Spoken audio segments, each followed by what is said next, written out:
In today's video, I'm going to teach you how to add an email to the organization-wide email address in Salesforce. This process will help ensure that the emails sent from your organization come from a consistent and professional-looking address. Whether you're part of the support team or another department, this setup can significantly enhance communication within your Salesforce ecosystem. So, let's get started.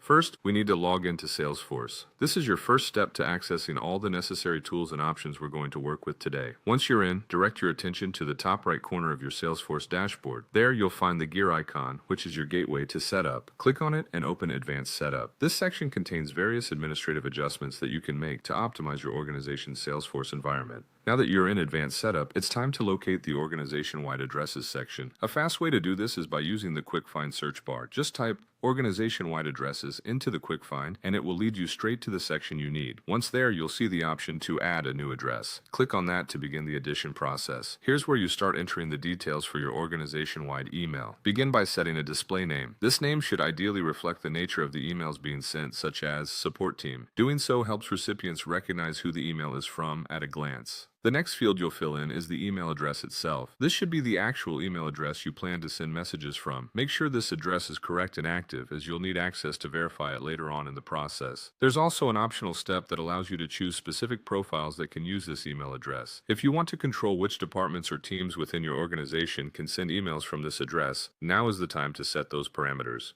Once you've completed all the necessary fields, move ahead and click Save.